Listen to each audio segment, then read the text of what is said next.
up, everybody? It's me, Erica, and I wanted to read this article.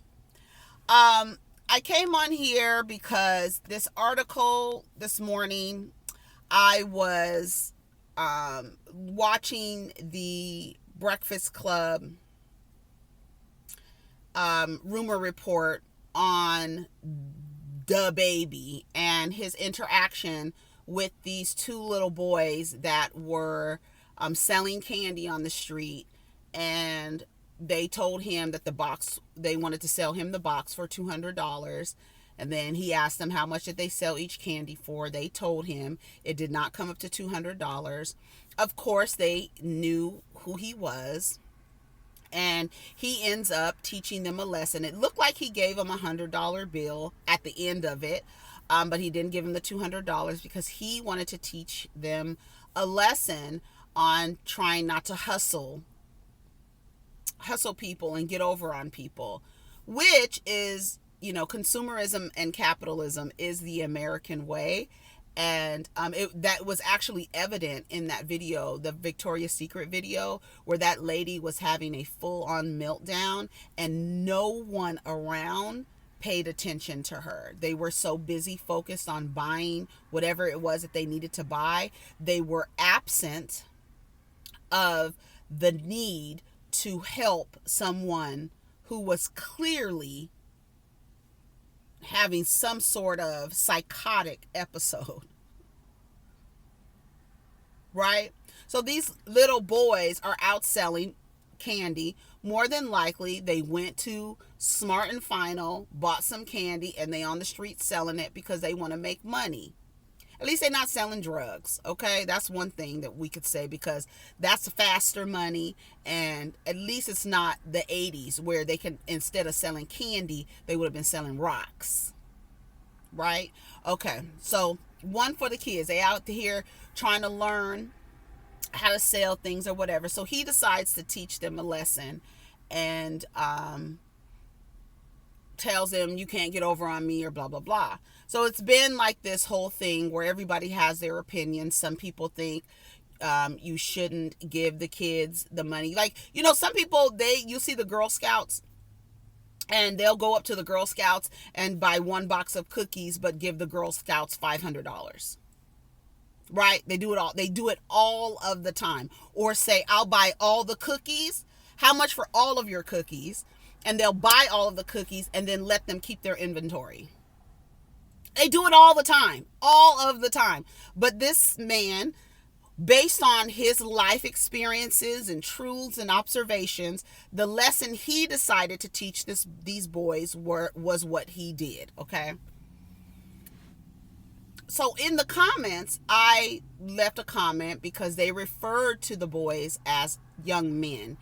And we talk a lot, and probably not enough, about the adultification of children, especially black children, and how black children aren't seen as children. They're often seen as young ladies, young men, and they'll be like 13, 14, 15, 16 years old. We start referring and adultifying these children, and it goes into how people perceive them, and it tends to have a negative impact on our children, on black kids, because we adultify them. So my child walking down the street at 14 years old, I can look at him and be like, oh, he's about 13 or 14 years old. Someone else might look at him and be like, oh, he looks like he's about 17 or 18 because he's been adultified, right? So it's just a matter of coming into an awareness of how we do that to children, and then changing our language when we are talking about children, and then, correctly referring to them as children and not young ladies and young men, right?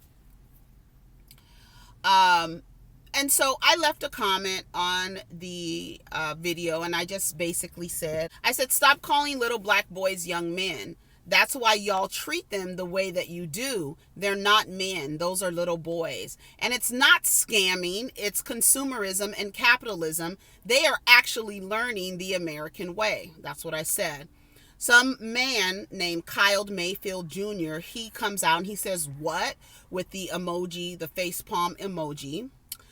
With dark skin, And then Slade, he comes back and he says, stop telling men how to raise men. And then another person comes back, and I responded to Slade, and I said, yeah, you guys are doing a great job. Great job. Then another person that says bound to two, they don't have a picture, it's just a black dot. It says, that's not how it is in America. That's what's wrong with black single mothers. Now y'all too soft on y'all sons, then they go out into the world thinking shit's sweet. The white man don't see little boys when they look at us. And I responded and said, it's a 63% chance that those boys came from a single parent home that was without a father. So were those kids actually soft, or were they learning how to negotiate and barter with someone who clearly had more money than them? They sound like smart hustlers to me. Too bad they were just dealing with a black adult male who felt like they had to get taught a lesson. And what did he actually teach them? What y'all normally teach little black boys. Not a motherfucking thing. Now, once I saw that, I said to myself, I am so tired of the online representation of black men and how they interact with black women. One, this person does not know that who I am, nor if I'm a single mother or not. Two, he also named two, not one, but two external factors to how little boys come up. It's either their single mothers or it's the white man, right? Because that's not how the white man sees you, right? Has nothing to do with the absence of a father. Nothing at all. Nothing at all. It's the white man and single mothers. I want y'all to get some new material. I really do, because the evidence says something else. Says something else. So I was like, you know what? I'm so tired of this. And somebody in my comments was like, I don't like how you talk about our black men. First of all, they are not mine. And you having a penis and having a dark complexion and being in proximity to other women doesn't mean you're in community to me, and doesn't mean that I have to uplift you or protect you. It doesn't, because it's not reciprocal. So I'm not in the space where I am providing support where it's not returned at all.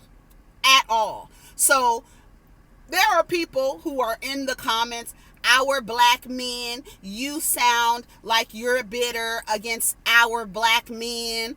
I don't know if you're a lesbian or not, because the only time you seem to uplift black men is if they're gay. Okay.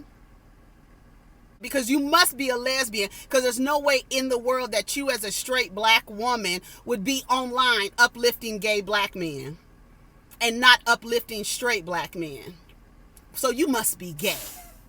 You must be a lesbian. We lesbians, girl. So I was like kind of peeved about the situation. And I was like, you know what?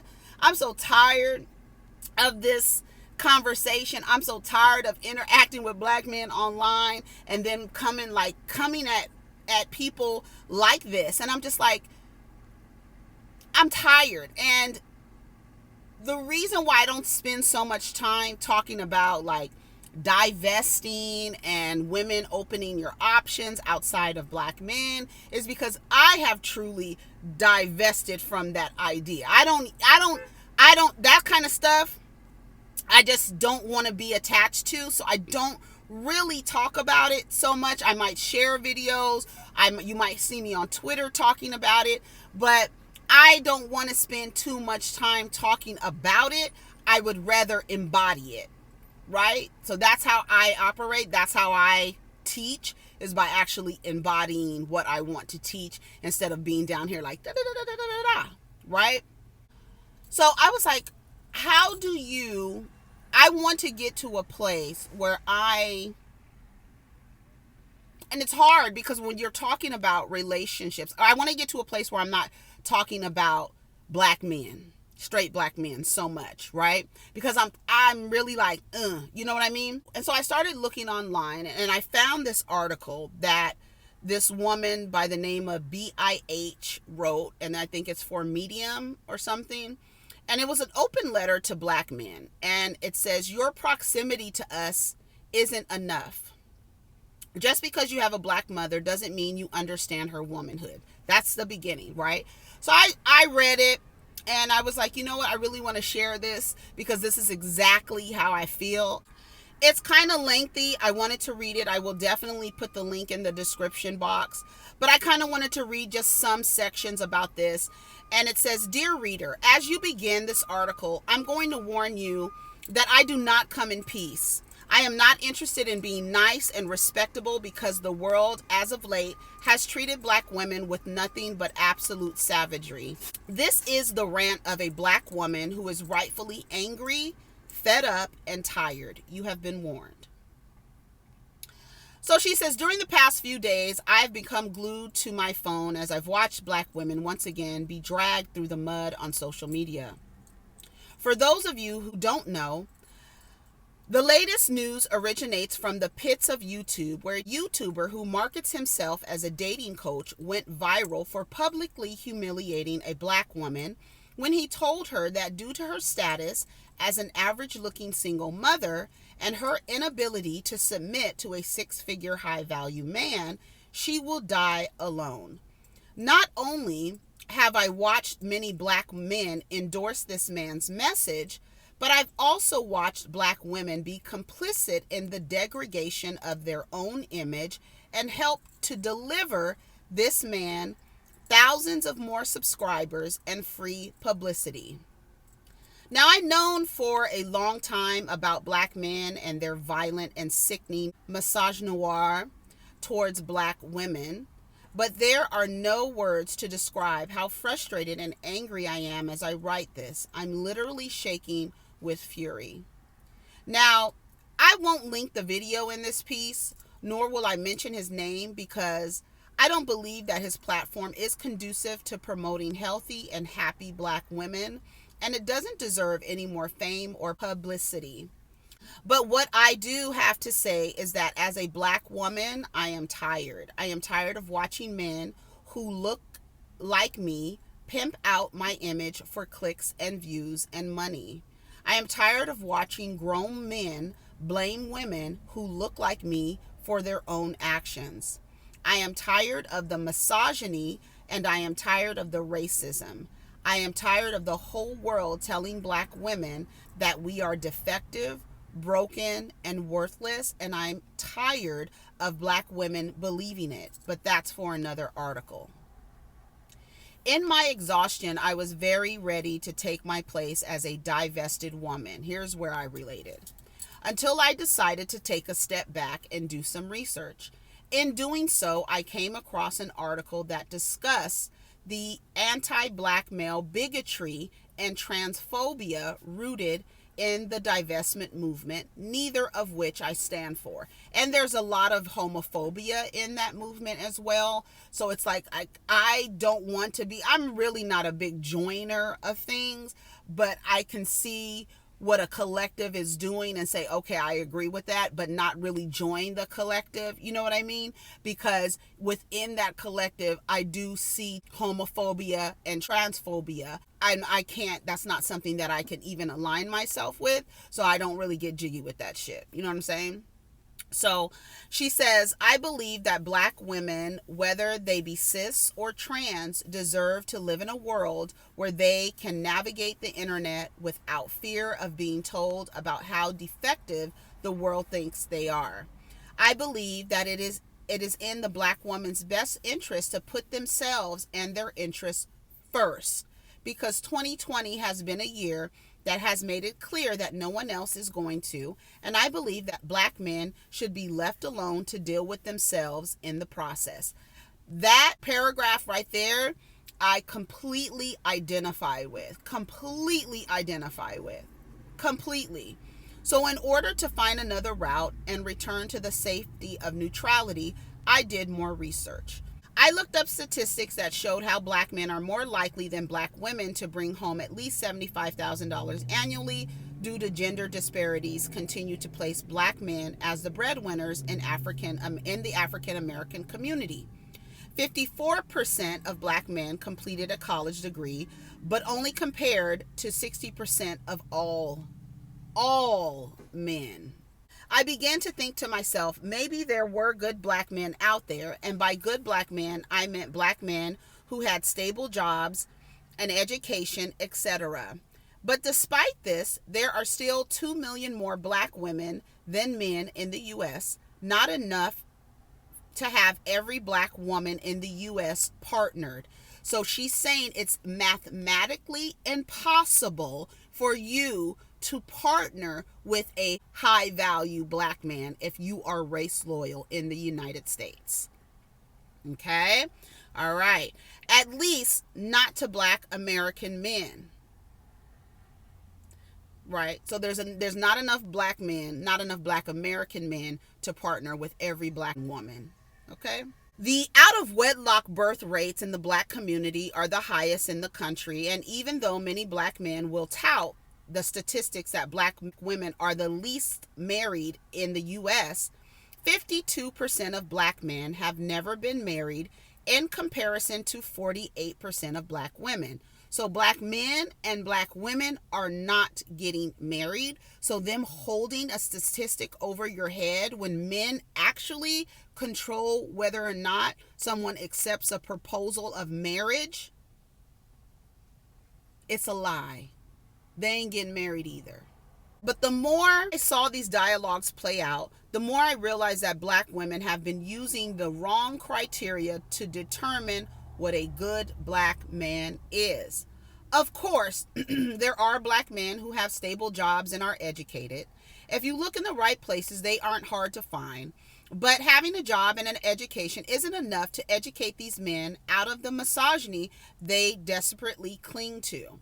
I realize that many of the good black men are slow to defend black women's image and personhood in the face of misogynoir, and quick to point the finger at us when something goes wrong, absolving themselves of any responsibility in the process, which I witnessed in the comment section just this morning. It's either black single mothers or white men. Why these little boys grow up soft, right? Okay. Soft. It says, I realize that many of these good black men wear the same mask as many other nice guys. That is what makes these men so dangerous. They are not genuine in their allyship towards black women, nor do they come in peace to protect us like they would like you to believe. Like many nice guys, they mask their misogynoir with smiles, charm, and charisma, approaching us with a patronizing, condescending arrogance, telling us that they understand our experience, all the while minimizing those same experiences, gaslighting us, engaging in confusing double talk, rhetorical manipulation, and weaponizing the same stereotypes and talking points many racist and misogynistic black men engage in, but they're nicer about it. But despite their misogyny, the degradation of our image, and their role in perpetuating white supremacy patriarchy, what did I tell you? White, male, hetero, Christian. What did I tell you? Okay. And their role in perpetuating white supremacy patriarchy, these men are building platforms teaching black women how to fix ourselves and address our deficiencies. Although I'll admit that there is a lot of work black women need to do, these men will refuse to recognize the ways in which black men fail to live up to their mantle of manhood and protect and provide from the communities from which they come from. Instead, they march arrogantly into black women's spaces, taking up all of the room that is left. Take a deep breath and howl to black women about how to best please them and make them happy. I know that there is no way to stop these snake oil salesmen from setting up shop and selling their wares, but I do know that there are too many black women willing to buy them. I know that there are still a lot of black women who are starved for the love, admiration, and respect any and every human being needs to thrive. I know that there's a lot of black women who are lost in their womanhood with no women in their lives that they trust to show them the way.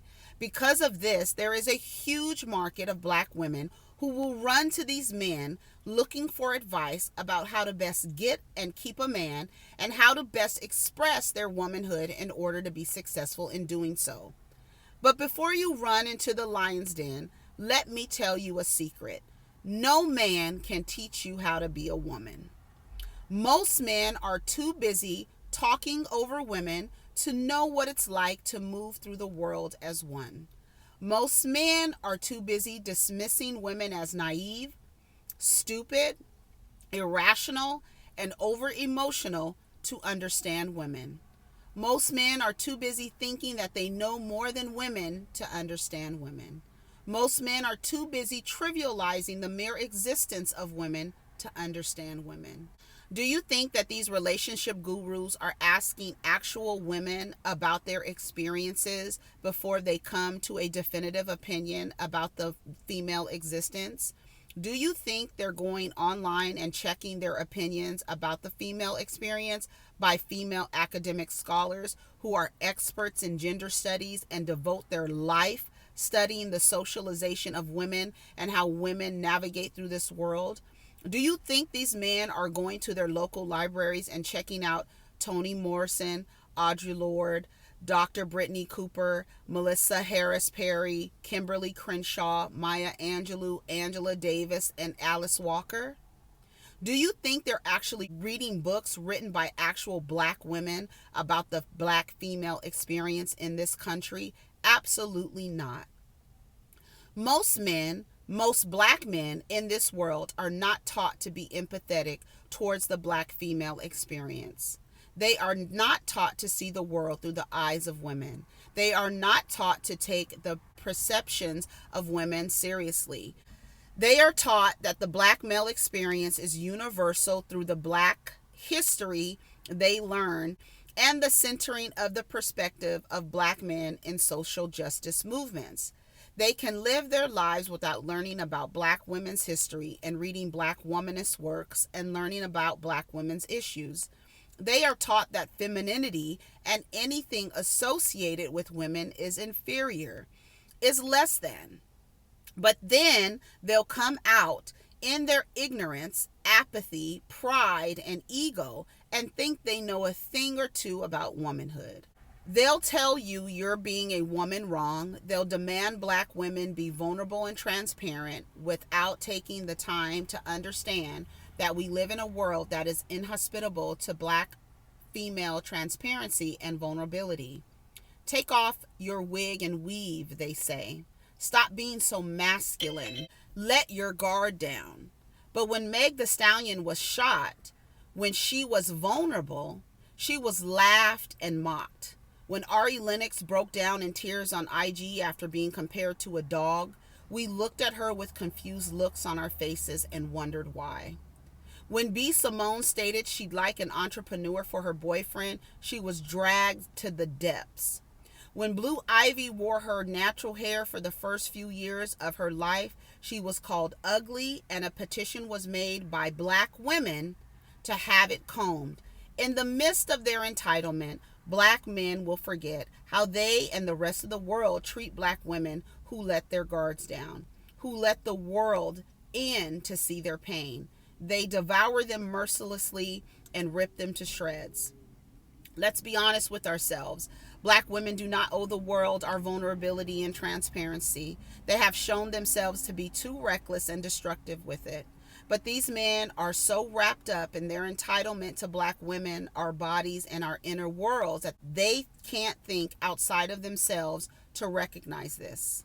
In their ignorance, these men will fail to understand that as men, they know nothing about womanhood and what it entails. And to be honest, most of them don't care enough to do so. Instead of doing the work to understand experiences of black women, they think that because they are a man, that has a black mother, a black daughter, a black wife, that's enough to make them experts on the female black experience. Because a majority of men aren't doing the work necessary to declare themselves as experts on the black female experience because they're not listening, reading, sitting down, and shutting up enough. Any man who tells you how to be a woman will not tell you how to come into your womanhood in the way that benefits you.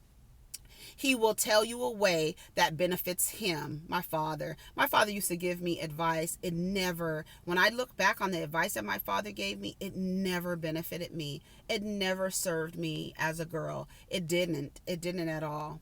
He will do it in a way that benefits him. He is projecting a fantasy of what he'd like women to be, how he'd like women to exist, and how he'd like womanhood and femininity to be expressed. He's not thinking about you or your identity and the impacts his advice will have on you. He is thinking about himself because that's all he's been taught to do. What black men fail to realize is the individuality and sacredness of womanhood. They fail to understand that womanhood is something that you and only you can define, and that the ways in which a girl comes into her womanhood are unique and different to her. The beauty of womanhood and femininity is that it is a journey, not a destination, that each and every woman embarks on for herself. Yes, other women can guide you and give you advice about where to go and where not to go, what to do and what not to do. But at the end of the day, your womanhood is something you must discover yourself. No man or woman can do that for you. And the thing is that your journey of womanhood is lifelong. How you define womanhood will be different at 20 than it is at 30, than it is at 40, and that's okay. That's what makes womanhood so beautiful. At the end of your life, you can look back at the lessons you've learned and how you got to grow into your womanhood and how your womanhood evolved. And hopefully you can take pride in that journey and the lessons that you've learned. This is the reason why you can never let a man or a male-identified woman tell you how to be one. Womanhood is not a journey any man can embark on with you. Womanhood is not a treasure that a man can explore and define himself. There is no room on the road of womanhood for men, just like there is no room on the road of manhood for women. Every man who sits there and tells you that he knows all about the treasures of womanhood that await you at the end of the rainbow knows nothing about women. Because if he did, he would know that each and every treasure that a woman finds for herself is different and unique to her experiences, triumphs, and struggles as a woman. The womanhood of a man's mother is different than that of his daughter, which is different from that of his wife, which is different from that of you.